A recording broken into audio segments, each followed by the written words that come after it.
Bonjour et bienvenue dans la troisième partie du shellcoding sur Windows. Qu'est-ce qu'un fichier PE ou un fichier portable exécutable? Avant de faire ceci, il faut installer un logiciel qui s'appelle PEBR qui pourra voir l'entête des fichiers en portable exécutable. Donc ouvrons un navigateur, cherchons le programme qui s'appelle PEBR et téléchargeons le bon fichier. Donc téléchargeons sur release hresad PR GitHub.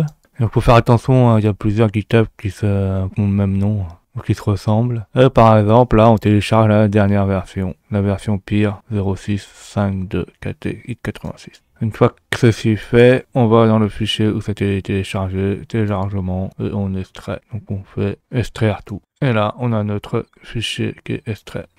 On peut le copier sur le couper-coller sur le bureau si vous voulez, pour que ça sera plus simple. Une fois que ceci fait, il faut chercher un fichier qui s'appelle wint.h qui va nous servir à voir comment fonctionne le portable exécutable. Donc là, on tape wint.h. On regarde sur le GitHub, on clique sur wint.h et on le télécharge. Pour faire download zip, on va faire le fichier à télécharger et dans le dossier, et normalement on a notre fichier qui s'appelle wint.h. Pareil, on peut l'extraire sur le bureau. Et là, il est extrait. On peut même l'ouvrir avec Visual Code. Là, on va aller au cœur du cours. Donc, bonjour, passionné de cybersécurité à Cœur Blanc. Donc, on va dire bonjour à tous les acteurs dans la cybersécurité. Cet article peut être lu seulement comme une continuation des précédents, mais également un article distinct de celui qui a un aperçu du format portable exécutable. Donc en fait, ça peut être les deux vidéos d'avant ou un simple cours plutôt axé en comment fonctionne un portable exécutable. Qu'est-ce qu'est le format fichier PE? C'est le format de fichier natif de Win32, donc Windows en 32 bits. Sa spécification est quelque peu dérivée d'Unix, COF, donc format de fichier commun. La signification exécutable portable est que le format de fichier universel sur toute plateforme Win32. Ça veut dire que ça peut être exécuté sur quasiment toutes les formes de Windows qui fonctionnent en 32 bits. Du moment qu'ils ont les bonnes DEL, etc. Les bonnes librairies. Le chargeur PE de chaque plateforme Win32 reconnaît et utilise ce format fichier lui-même lorsque Windows exécute sur des plateformes CPU autres qu'Intel. Oui, en fait ça peut s'exécuter sur des plateformes par exemple AMD ou autres plateformes en 32 bits. Cela signifie que vos exécutables pourraient être portés sur deux plateformes CPU sans changement. Ainsi, l'étude du format PE vous donne l'information précieuse sur la structure de Windows. Fondamentalement, la structure du PE ressemble à ceci. Donc on a la structure d'un fichier en PE. Donc en premier on a l'entête DOS, on a le stub, donc du DOS, et après on a leader, tout ce qui est NT. On a la section table, et dans la section là on a le code du programme qui permet de s'exécuter, donc la section texte, data et RSRC. Le format du fichier PE est essentiellement défini par l'entête PE, donc vous voudrez d'abord la lire et vous n'avez pas besoin de comprendre chaque partie. Oui, en fait, t'as pas besoin de comprendre exactement octet par octet comment ça fonctionne. Une fois qu'on comprend à peu près comment ça fonctionne, on sait à quoi ça ressemble. Vous n'avez pas besoin d'en comprendre chaque partie, vous devrez avoir une idée de la structure et être capable d'identifier les parties les plus importantes. On a l'entête DOS, donc l'entête DOS stocke les informations nécessaires au chargement des fichiers en portable exécutable. Cette entête est donc obligatoire pour chaque fichier PE. Donc ça, on ne pourra pas avoir de fichier sans cette entête. Donc là, on a le magic bit number, on a les octets de la première plage du fichier, on a la page du fichier, la relocation s'il y a de la relocation, la taille de l'entête du paragraphe, le minimum extra paragraphe, initial relative à cette value, initial value SP, donc ça c'est ce qui est pointeur, etc. Un checksum, donc un contrôle de fichier, l'initial IP, donc la prochaine instruction va être mise, l'initial value, overlay number, sunward, etc. Là, on a même les informations constructeurs, etc. Donc, c'est assez complet. On voit que c'est une double chaînée. Donc, et sa taille en tout là, elle est de 64 octets. Donc 18 x 4, ok, d'accord. Dans cette structure, les champs les plus importants sont le MMagic et LFNU, donc les deux premiers octets de l'entête. Donc ça permet d'identifier quel type de fichier c'est. Ce sont les octets magiques qui identifient le type de fichier 4D, 5A ou MZ, qui sont les initiales de la personne qui a fabriqué ça, l'ingénieur qui s'appelle Mark Zimboski, qui a travaillé sur DOS chez Microsoft. Ces octets magiques le définissent comme un fichier PE. Donc sur Windows ou sur Linux, on peut voir ceci avec SDUM. Donc on va voir si on peut voir ceci. Ah, ils ont fait ça avec un fichier exact. Donc ça on peut le faire avec n'importe quel autre fichier. Par exemple lui il fait avec ça. Donc nous on va... Alors là on peut mettre un autre fichier, on peut mettre le fichier de calculatrice. Donc ça se trouve dans Windows System 32 et ça s'appelle calc.x, puis et on le colle dedans. Donc on fait pas pareil que l'autre, hein. On fait pas le exact, on fait un autre, mais ça revient au même. On va faire le XDUM sur la calculatrice et on voit que les premiers octets, les magic bits, c'est 4D 5A qui sont là. Donc on a bien les bons. Donc là on dit que donc là on a exactement la même chose, c'est un fichier différent. On a le FLANU qui est le décalage de 0.3x d'OCDR qui contient le décalage PE. Alors ça c'est, on va voir nous à quoi ça correspond. On n'a pas forcément des 8, hein. Ça peut être une autre valeur, hein. Mais par contre nous c'est toujours en 3C. Donc on va faire ceci sur la calculatrice. Donc on est on exécute PE bar. Là on fait information complémentaire et on peut exécuter quand même. On cherche le fichier la calculatrice. Donc on fait load PE. On le charge. On va sur DOS Header. DOS Header, là on clique sur DOS HDR. Et là on a le file new address en 3C avec la valeur E8. Donc ça c'est bien le décalage par rapport à l'entête. Après les 64 premiers octets du fichier, on a un stub DOS qui démarre, c'est une zone mémoire principalement remplie de 0. Enfin, on va regarder à quoi il ressemble. Donc le stub.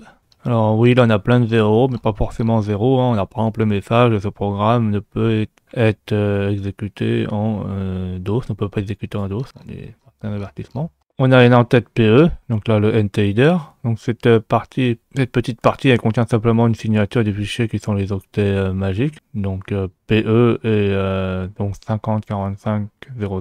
Donc on va vérifier ça. Donc là on a bien le PE et donc on a bien le 504500. On a une structure, donc cette structure image header qui contient la signature comme on a dit. Une image file header, donc l'entête de l'image du fichier, et, qui est optionnelle, une image en 32 bits. Et c'est toujours une structure doublement chaînée. Donc là, tous ces morceaux de code source, ça, vous les retrouverez dans le fichier WinNT. Regardons plus près cette structure et l'entête du fichier ou entête coffre, un ensemble de champs décrivant les caractéristiques de base du fichier. Donc on a le titre de machine, le nombre de sections, la date, donc le titre table de symboles, le nombre de symboles, la taille optionnelle de l'entête et caractéristiques, et c'est toujours une liste doublement chaînée. Donc il faut aller dans File Header et là on reconnaît exactement la machine, les sections, le checksum, etc.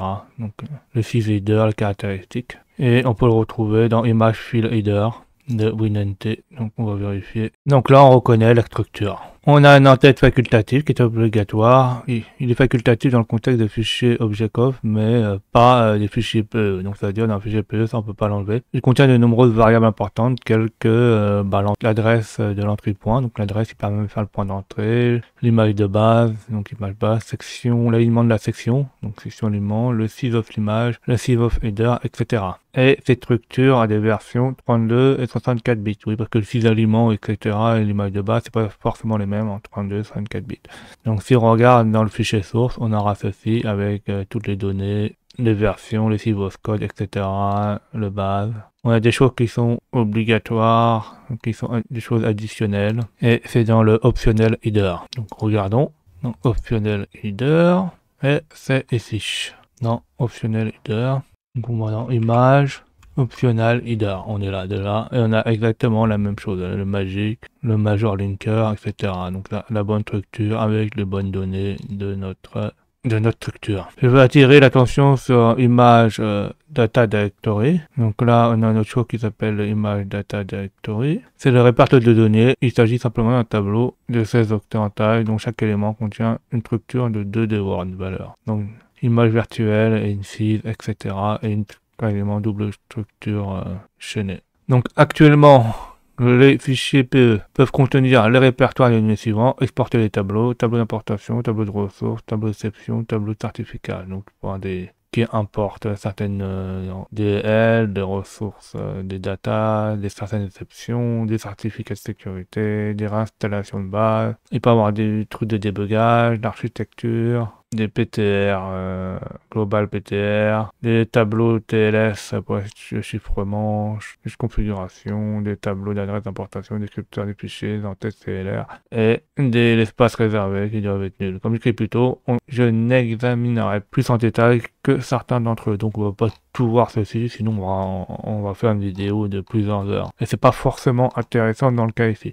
Par contre, ça peut être intéressant dans l'analyse de malware ou de reverse engineering pour voir comment ça fonctionne, ou de dépacteur. On a les tableaux sections, donc qui contient un tableau, image, section, header, des structures qui définissent les sections du fichier PE, telles que les sections texte, data, image, section, header, la structure est. Donc on a les différentes sections avec leur nom, avec un union, contient l'adresse physique et la taille virtuelle, et dessus on a d'autres informations, donc l'adresse par exemple virtual service, la taille brute des data, le pointeur sur cette adresse, sur cette taille de data, le pointeur sur la relocation, sur le pointeur sur le nombre de lignes, le nombre de relocations, le nombre de lignes, etc. et certaines caractéristiques. Donc, tout ceci a une taille de 28 octets. On a la section, après on a le tableau de section qui vient des sections proprement dites. Donc là, ce qui est entouré. Donc c'est dans section header ou dans section ici, tout là. Donc là, on va chercher l'image section header. Donc il peut en avoir plusieurs. Donc c'est celle-ci. Et on devra la retrouver là. Donc on a les différentes données qui contiennent les différentes sections. Donc c'est ici qu'il y a les données du programme. C'est pour ça que ça peut être intéressant, parce que des fois il y a des packers qui changent les adresses, etc. Et à partir de ça, on pourra le retrouver. Donc les applications n'accèdent pas directement à la mémoire physique, elles accèdent uniquement à la mémoire virtuelle. En fait, oui, c'est la mémoire virtuelle qu'on appelle ça la mémoire mappée. Pour des questions de protection ou de décalage par rapport au noyau, le système d'exploitation décale la mémoire. Et puis aussi pour les questions de simplicité. Les sections sont une zone qui est paginée à la mémoire virtuelle et tout le travail est effectué directement avec des données. L'adresse dans la mémoire virtuelle, sans aucun décalage, est appelée virtual address ou VA abrégé. Oui, parce qu'il peut y avoir des protections qui décalent l'adresse virtuelle ou autre chose qui peuvent décaler aussi les adresses. En d'autres termes, les adresses virtuelles VA sont les adresses de mémoire référencées par une application, emplacement téléchargement préféré de l'application qui définit le champ image de base. Donc c'est à partir de cette image de base qu'on pourra accéder aux adresses. C'est comme le point de départ d'une zone d'application dans la mémoire virtuelle. Le décalage RVA, relative virtual address, oui, c'est pour ça que c'est un décalage par rapport à cette image de base qui est une adresse relative, sont mesurés par rapport à ce point. Nous pouvons calculer le RVA à l'aide de la formule suivante. Donc RVA égale VA plus image de base. Donc c'est comme on avait mis, c'est encore précédent, on ajoute des offsets. Nous est toujours connu ayant reçu VA ou RVA à notre disposition, nous pouvons exprimer l'un à travers l'autre. Donc ça, si on connaît l'adresse de base, on pourra à partir de décalage retrouver d'autres adresses. La taille de chaque section est fixée dans la table des sections. Les sections doivent être d'une certaine taille. Pour cela, elles sont complétées par les octets nuls. En fait, ça veut dire qu'en fait chaque section a une valeur fixe. Par exemple, on va dire 64 kilobits. Et si les données qui sont à l'intérieur ne font pas 64 kilobits, par exemple, si elles font par exemple 20 kilobits, le reste, par exemple 44 kilobits, elle sera bourrée ou remplie par des octets de bourrage qui sont 00. Une application sous Windows NT comporte généralement différentes sections telles que texte, BSS, RData, RData, RC. Selon l'application, certaines de ces sections sont utilisées, mais toutes ne le sont pas. En fait, il y a certaines sections qui sont obligatoires, et puis il y en a d'autres qu'on peut, à la phase de compilation ou d'assemblage, lui dire de mettre ou pas se servir. Application sous Windows NT, hein, c'est tous les Windows modernes, c'est bien Windows 7, 8, 10, 11, etc. Par contre, c'est pas les Windows 95 ou 98. Le texte sous Windows, c'est le segment de code résidant dans une section appelée texte, donc c'est là le code qu'on va exécuter par le CPU. Le RData, c'est les données en lecture seule, donc sur le système de fichiers, telles que les chaînes et les constantes résidant dans une section appelée RData. Oui, c'est par exemple les constantes. Le RSRC, donc le RSRC, il s'agit d'une section de ressources qui contient des informations sur les ressources. Dans de nombreux cas, il affiche des icônes, des images. Oui, par exemple, sur Windows, c'est possible de récupérer des icônes dans les fichiers exécutables. Et ben, ils seront mis dedans. Ou des images qui font partie des ressources de fichiers. Elles commencent par une structure de répertoire de ressources, comme la plupart des sections. Mais les données de cette section sont ensuite structurées dans une arborescence de ressources, images, ressources, directory, illustrées sous forme de racines de nœuds d'arbres. Oui, en fait, c'est pour retrouver les ressources là qui vont s'empiler comme ça, au fur et à mesure. Et on aura certaines choses, les caractéristiques, les dates de création, les versions majeures, mineures, le nombre d'entrées,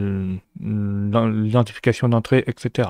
On a le eData. Donc le eData contient des sections d'exportation pour des applications ou une DL. Lorsqu'elle est présente, cette section contient un répertoire d'exportation permettant d'accéder aux informations d'exportation image directory. Alors là, c'est super important. Ça, c'est à partir de là qu'on va charger les DL. Donc on aura les caractéristiques, la date de création, mineur, majeure version, le nom, la base, le nombre de fonctions. Donc par exemple, quand on veut piocher dans les fonctions d'une DL, ça sera là-dedans. Le nom, l'adresse de cette fonction qui est super intéressante, c'est grâce à cette adresse-là qu'on pourra accéder aux fonctions, des noms, l'ordino, etc. Donc ça, c'est super important. Les symboles exportés se trouvent généralement dans les DL, mais les DL peuvent également apporter des symboles. Oui, donc ça peut être dans les deux sens. Le but principal de la table d'export est d'associer le nom ou et numéro de fonction exportée à leur RVA, c'est-à-dire dans les positions de la carte mémoire de processus. Donc ça veut dire que par rapport au RVA, en fait, on va rajouter les adresses des DL et grâce aux adresses des DL, on pourra récupérer les fonctions associées dans les DL qu'on aura besoin. C'est